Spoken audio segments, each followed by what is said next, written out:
Assalamualaikum warahmatullahi wabarakatuh. Yang saya hormati dosen penguji uji kinerja mahasiswa PPG dalam jabatan Transformasi plus Kementerian Agama Republik Indonesia RPTK Sultan Amai Gorontalo batch 1 tahun 2025. Perkenalkan, nama saya Hairia, saya guru Quran Hadis Iman 4 Tabalong, Kalimantan Selatan. Saya adalah mahasiswa pendidikan perkusi dalam jabatan Kementerian Agama Republik Indonesia batch 1 tahun 2025 di LPTK YYN Sultan Amai Gorontalo dengan NIM 247125106 dengan nomor OKG 28668102 00011. Pada hari ini Jumat tanggal 9 Mei 2025, saya akan melaksanakan praktek pembelajaran dalam rangka penilaian uji kinerja dengan menggunakan pembelajaran PBL pada materi fungsi hadis terhadap Al-Quran, mata pelajaran Al-Quran Hadis. Terima kasih, mohon arahan bimbingannya dan selamat menyaksikan. Assalamualaikum warahmatullahi wabarakatuh.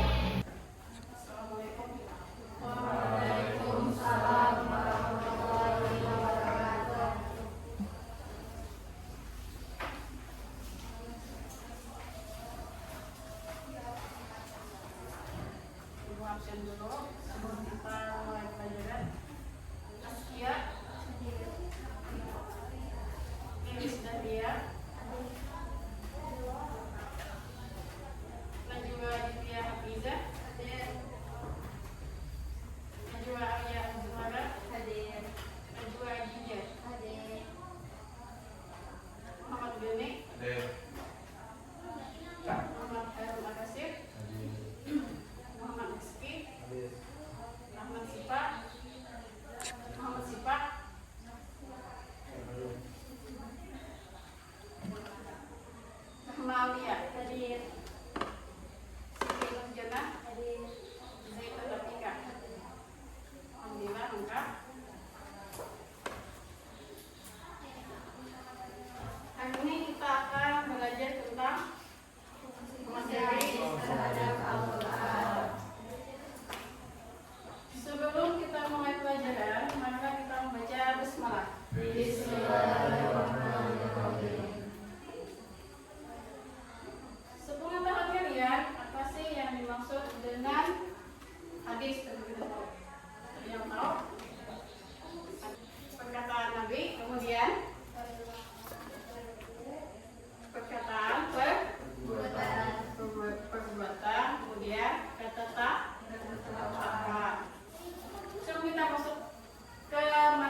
dijelaskan di dalam hadis, yang mana hadis riwayat Bukhari dan Muslim.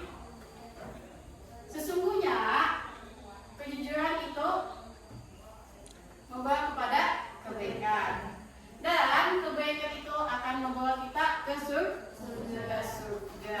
Makanya di situ kita perlu mencontoh suri teladan Nabi. Selanjutnya kita masuk ke materi kedudukan hadis dan macam-macam sunnah. Masuk situ pengertian hadis, yaitu hadis adalah segala perkataan, perbuatan, dan ketetapan Nabi Muhammad SAW. Dan hadis menjadi sumber ajaran Islam kedua setelah Al-Quran. Kemudian sumber hukum dalam Islam itu setelah hadis apa? Yang pertama Al-Quran, kemudian yang kedua hadis, yang ketiga ijma, dan yang keempat itu sumber hukum Islam di dalam agama kita. Kedudukan hadis dalam Islam, yang pertama sumber hukum Islam kedua setelah Al-Quran, kemudian yang kedua menjelaskan, memperinci, dan menafsirkan ayat-ayat Al-Quran, dan yang ketiga memberi contoh praktek nyata ajaran Islam dalam kehidupan. Jadi itu kedudukan hadis dalam Islam. Nanti kita bahas. Kemudian selanjutnya fungsi hadis, apa sih fungsi hadis itu di dalam Al-Quran? Yang pertama, fungsi hadis sebagai penjelas Al-Quran. Karena di dalam Al-Quran itu ada yang masih bersifat global atau masih bersifat secara umum, yang mana maknanya kurang dipahami. Kemudian hadislah nanti yang akan memperjelas dari ayat Al-Quran.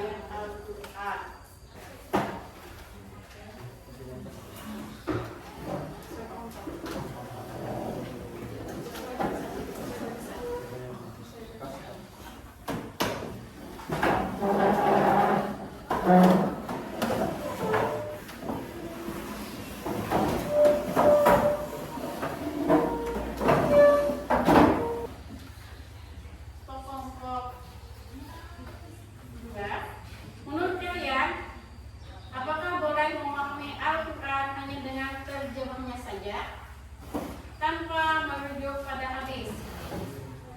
Kalau yang boleh apa, kalau yang tidak boleh kenapa? Jelaskan alasan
Karena kalau kita hanya merujuk pada terjemahannya saja, apalagi kita sebagai manusia yang awam bisa salah dalam menafsirkan terjemahan tersebut.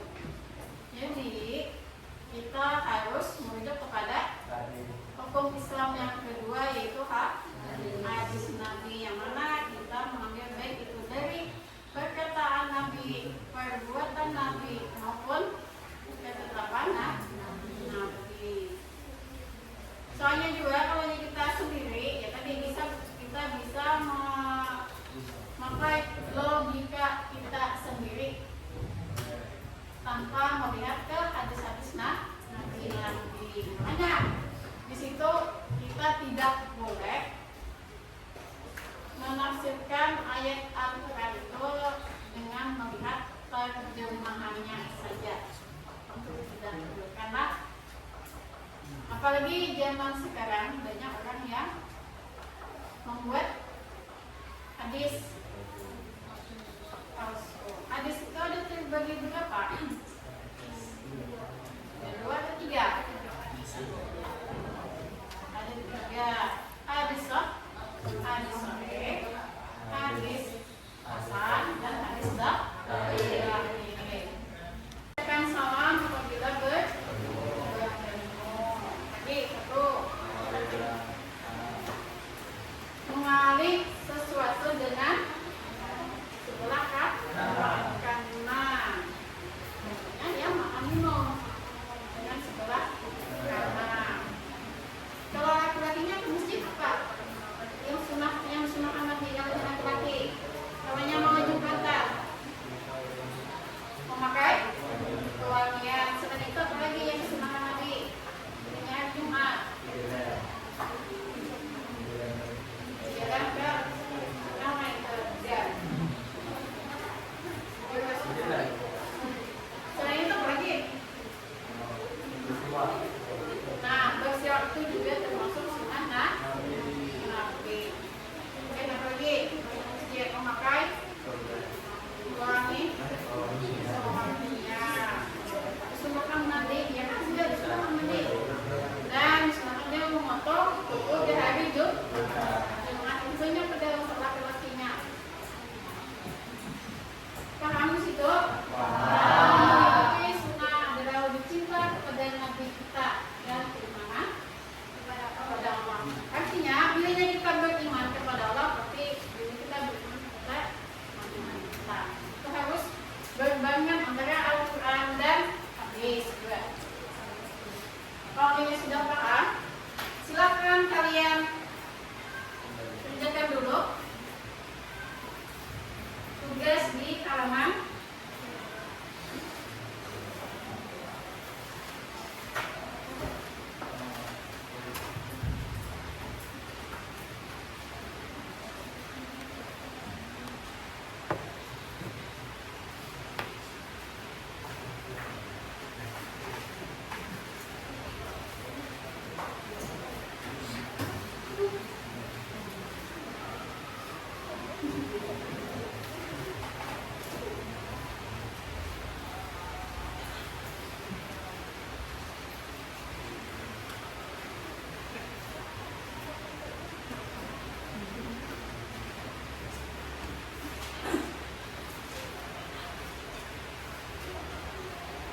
beri waktu 10 menit untuk menjawab pilihan.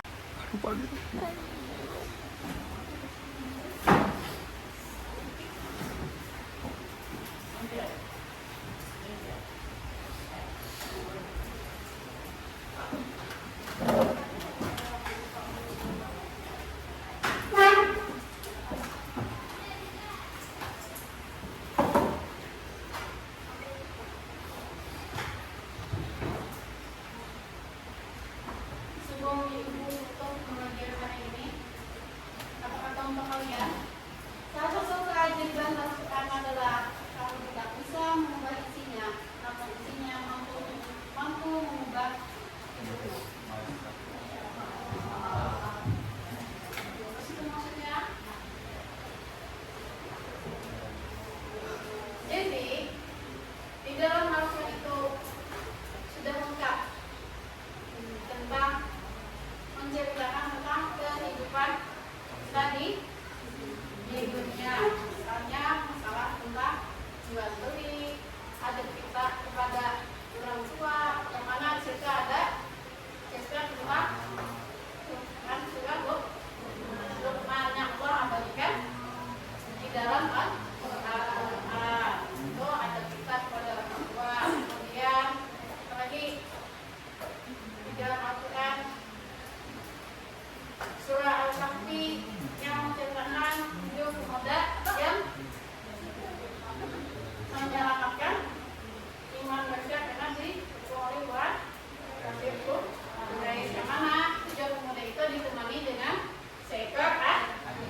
Allah.